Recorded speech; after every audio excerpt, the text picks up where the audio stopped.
beliau kan saya tarik profesional, dia lebih pintar dari saya karena memang dari dulu dilahirkan dari grup dilatih di Hero dulu, salah satu supermarket. Jadi yang kita kerja sama kita ini semua ada satu grup teman-teman di food station, di Dharma Jaya maupun di Pasar Jaya ini satu, ya beda-beda angkatan. Nah ini dari profesional, kita tarik, kita minta, saya ingin visi DKI dikerjakan secara profesional. Tujuannya apa? Menekan sembako. Saya yakin kalau orang Jakarta gajinya nggak usah terlalu besar, yang penting biaya hidupnya murah, ada simpan. Itu aja intinya. Baik kita mau subsidi, transport urusan saya, rumah urusan saya, tapi sembako kan saya nggak ngerti bisnis sembako. Nggak bisa lagi pakai modal dagang kaki saya dong. Ini mesti ada orang yang modern, yang punya ide kita sampaikan, karena lebih pintar ya lebih gampang. Ya kan? Karena lebih tahu kok teknisnya semua. Jadi kebijakannya saya sampaikan. Ini inkubator, pasar itu inkubator, barang itu harus belajar membeli murah dan baik, jual. Kamu gimana caranya? Terus bank saya panggil, dan saya cuma minta, saya mau semua non tunai. Saya ingin tahu siapa yang beli, dia jual belinya berapa, harus kasihnya berapa, supaya saya bisa kasih dia kredit juga. Kredit kita nggak bisa salurkan. Jadi ada kredit seperti itu, pasarnya butuh modal besar nggak? Nggak perlu sebetulnya, karena semuanya transaksikan. Jadi orang dagang itu sebenarnya nggak butuh modal banyak. Yang dibutuhkan modal besar itu tempat lapaknya. Kalau kamu udah punya perkulakan, semua produsen yang besar-besar, asalnya itu kan minta tolong Anda. Karena Anda bisa memutuskan, saya udah bisa pesan untuk kebutuhan tahun depan. Sehingga pabrik-pabrik itu bisa berproduksi dengan perencanaan yang lebih baik, lebih murah. Coba kalau kamu mesti jual ke ribuan orang, jutaan orang, kamu mikir, kalau saya udah produksi gitu banyak, dia beli nggak? Tapi kalau ini kami jamin tuh produksi aja, pasar murah beli bahan, kami pasti beli. Tahun depan semua produksi pabrik kamu sekian persen kami akan serap. Lalu kenapa kami berani? Karena kami punya pedagang udah pasti puluhan ribu. Mana ada distributor yang berani jamin beli dari si produsen tanpa ada kepastian orang mau beli. Kalau kami punya. Kami ini punya, makanya saya mau konglomerasi ini kita pakai untuk mendukung UMKM kita. Dia kasih kredit yang baik, tempat yang baik. Saya yakin ke depan beliau akan kelabakan. Hampir semua produsen besar pasti akan minta masuk. Karena kalau Anda nggak mau minta masuk, Anda kelabakan, mau jual kemana? Nah disitulah akan kami mulai seleksi. Yang terbaik dari yang terbaik yang masuk. Kalau nggak baik udah out kita nggak ada lagi kompromi. Nah, rakyat yang untung mendapatkan produk yang mutunya baik dan murah. Itu targetnya. Pak, gimana Pak kantornya Pak? Nah, kita kan tambah pasar terus. Kan konsep kita setiap rusun jadi komplek pasti ada pasar. Ini tahun depannya ada 6 kalau nggak salah yang dari Rusunawa. Dari Rusunawa ada 6. Jadi kita tambah terus pasar rakyat ini. Pasarnya dari mana? Semua rusun pasar. Apalagi kalau nanti ada tanah-tanah sengketa gede-gede, aku mau sita, itu langsung Pasar Jaya bisa bikinin pasar, parkiran, tempat hiburan, orang masuk. Kalau dia udah sengketa menang baru balikin, lantai aja kan tidak. Abang gimana Pak rencana itu Pak? Untuk Tanah Abang, jadi kita saat ini yang untuk pasar rakyat ya, TPS kita sudah temukan, nanti kita akan kerjasama sama PT Kereta Api. Sementara di TPS itu dan kita akan untuk perbaiki yang bangunan di Tanah Abang. Sekaligus tadi Pak Aku bilang, kita kalau bisa itu ada di atas jalan, itu parkiran Tanah Abang itu PR kita Pak. Jadi kalau mau bisnis gak cuma dagang aja, parkiran aja di Tanah Abang laku banget. Saya udah kasih izin, sungai-sungai, kali semua di atasnya boleh bikin parkiran. Selama alat berat masih bisa masuk. Kenapa nggak boleh di atas sungai, di atas kali bikin parkiran? Aneh-aneh aja saya bilang. Tarakan di atas jalan sama kali kita bikin rumah sakit. Jadi Jakarta ini masih kaya. Lagi kerjain tahun ini. Kalau yang Tarakan udah kerja. Bayangin ini, tanah Cikini mahal nggak? Mahal kan? Itu seberang jalan tuh semua punya DKI loh. Seberangin aja itu. Bebas dong, nggak ada aturan. Kita bergum, ya. Aduh, nggak usah ngomong politik deh, kita ngomong dagang aja, bisnis aja. Gitu Dagang aja Pak. Kita maunya bisnis aja, kerja aja. Gimana UMKM kita tolong. Pak, setelah lihat gedungnya gimana Pak? Puas nggak Pak? Gedung ini dibuat oleh direksi lama, menurut saya mau minta audit. Kalau ini habis 14 miliar, lihat kaki ini kemahalan. Makanya saya sudah minta tim saya BPKP turun di audit. Saya tidak mau direksi lama yang melepas tangan baru kena. Saya mau audit ini kemahalannya berapa. Kita masih tahan nggak bayar kan? Sebagian nggak mau bayar. Sebagian karena ini kemahalan. Kenapa janggalnya Pak? Kamu lihat aja kayak gini.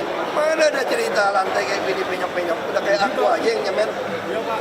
Panas lagi Pak ya. Ini udah kayak AC belum jalan lagi, belum beres. Ini kayak saya aja yang nyemen ini.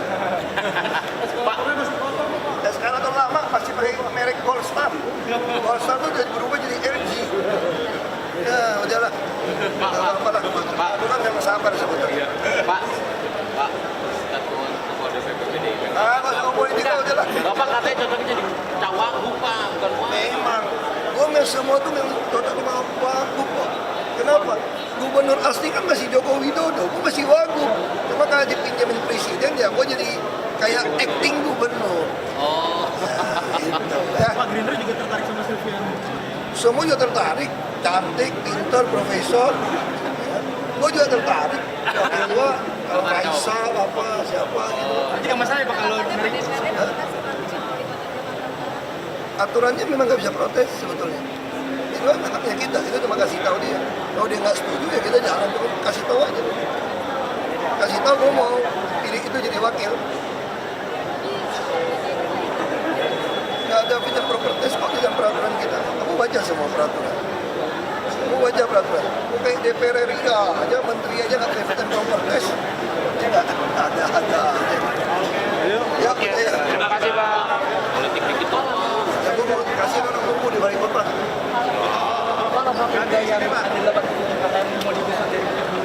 Itu bukan digusur, dikerjain. Oh ya Pak, DPRD DKI mengatakan katanya Bang Ini kan dia main politik. Iya Pak, itu Main pemaksaan politik Pak. ya udah. Sampai 24 terjadi Pak, tolong bantu saya Pak. Pak ini keluarga saya Pak, ya. Tolong bantu ya Pak. Main politik dia kerjain. Jangan begitu Pak, saya boleh foto. Coba, dipaksa begitu. udah mulai Nah, waktu kerja Jaktim tuh brengsek. Pak, film-film sini, foto sebelah beratang. Saya dari warga. 12 bulan wali kota nggak panggil saya Pak. Nggak berunding, saya udah ikutin lurah, kecamatan semua. Bro, mana sih bro? Tolong foto. Mana sih?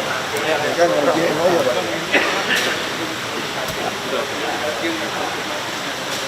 Pak, tolong bantu saya Pak. Ini saya Kirim dari aja Pak, dulu. kirim aja Pak. Kirim aja sudah. Saya tolong bantu. Dia keluar rumah orang tua saya, mereka kencing sembarangan di got saya. Ya Pak. Tolong Pak ya. Tolong Pak. Jadi kita panggil dia. Banyak sekali juga yang sifatnya itu bukan yang internasional yang itu penting. Karena di luar negeri itu banyak itu hukum membuat acara, mengundang sekolah-sekolah datang. Jadi banyak.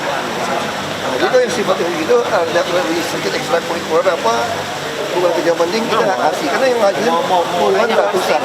Nah, jadi Parbud akan hubungin nggak? Suruh si Catur hubungin jelasin. Pak, Saya nggak tahu putusannya apa. minggu ini sudah datang Pak. Kemarin itu Tim alamat sanggar kita. Nanti langsung kontak aja ke Pak Catur. Siapa? Kita kan Pak Arno. Kita kontak tim Pak Catur yang arahin. Itu bukan saya yang main. Oh gitu. Pak Gubernur. Anda foto Pak, coba. Indonesian Game-nya kan kita apa temanya Betawi. Jadi Nggak betul, saya nggak tahu. Makanya tadi tanya sama dia alasannya apa. Kalau dia nggak adil, baru saya sikat dia. Jadi ya seleksi teknis kita tuh ada tim budaya. Jadi ada profesor bukan saya yang putusin. Jadi nanti ada tim kesenian budaya kita bentuk, dia menentukan kenapa ini boleh pergi, ini nggak boleh pergi. Ya. makasih ya, makasih. Ya, memang ada aturan saya bilang kan. Istilah kita bercanda sama dia aja. Ini kan kuat operatif Pak, ada upaya menutupi kan? Menurut saya dia ngapain sih iseng gitu loh. Bantuin orang udah gitu tentrem bukan didamain, mau ngancem, sedangkan sungai inspeksi semua lu nggak beresin. Kota tua kagak lu beresin lu bilang. Kalau tato orang dudukin semua, sekarang udah diberesin, kirim foto. Kalau nggak ada kasus gelodok, kalau tato lu diemin. Bantu orang, bos mana lu bantuin. Nah, itu kan nggak bener loh. Ya, seharusnya nggak ada masalah IKTP. Rekaman kan udah hampir selesai, tinggal belangko kirim beresin. Ya. Belangko banyak yang kurang Pak. Banyak sama Mendagrinya, dia lagi bikin, bukan saya. Bagus dong, berarti kan ada kesempatan PNS menduduki deputi Parbud. Kemarin Gerindra banyak banget Pak bilang Pak bisa jelas sekarang Ibu Siti. Kalau itu bagus dong, berarti ambil dua-dua. Jadi berarti mereka ini dong, bikin berdua nanti jadi tegang hubungannya. Bagus, ada kesempatan. Justru saya kan dulu bilangin kan, PNS yang udah eselon 1, 2 itu kalau mau berhenti aku demen sebetulnya. Nggak usah diberhentiin, berhenti sendiri. Jadi yang bawah ada kesempatan naik. Pak, hubungan Bapak dengan Cimaten besar tuh Pak. Baik deh dulu, aku dulu kalau di MPR, di sidang DPR, paripurna DPR, beliau tuh duduk samping saya, Demokrat, Golkar. Nah, saya sering ngobrol sama Ruhut. Ngobrolin apa tuh Pak? Ya ngobrol macam-macam lah. Terus kita juga waktu balik ke Manila juga satu rombongan.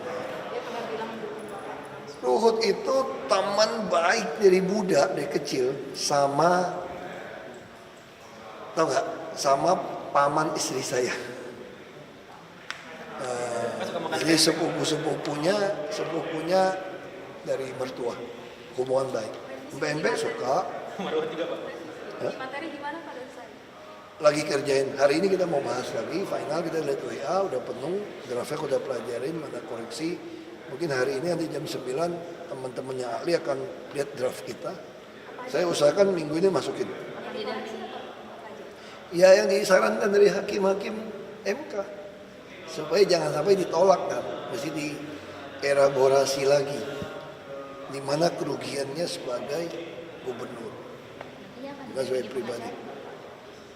Nampingin Sirian aja supaya ramai di hashtag. Sebagai Makanya tanya yang itu, aku udah dapatkan kan kerugiannya. Aku jangan ngomong sini dong. Nanti kan diadu nih, kita ada senjata-senjata pamungkas rahasia dong, kita simpan dulu.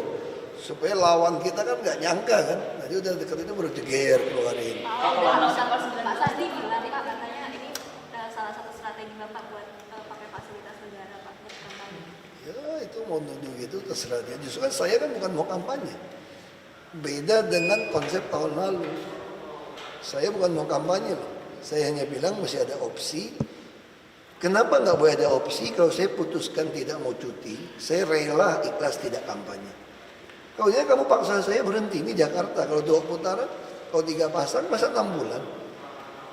Gubernur dikebiri dong saya. Orang Jakarta kehilangan gubernur dong 6 bulan. Berarti melanggar konstitusi. Saya kan dijamin konstitusi bahwa kerja 60 bulan.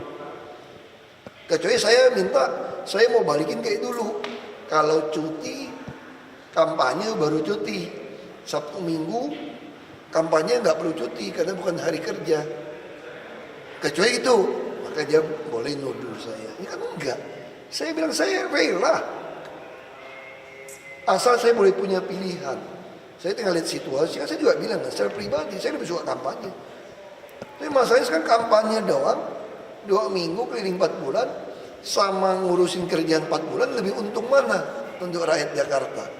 Itu aja. Jadi fair kok saya. kalau pajak kan dievaluasi gitu. Pasti. Harga Bagus dong, gue gak ngerokok soalnya. Stop berani kita. Hah? Kalau panas nggak mau stop. Lu baru kenal gue, lu wartawan baru ya. Gue dapat ketemu tiap hari.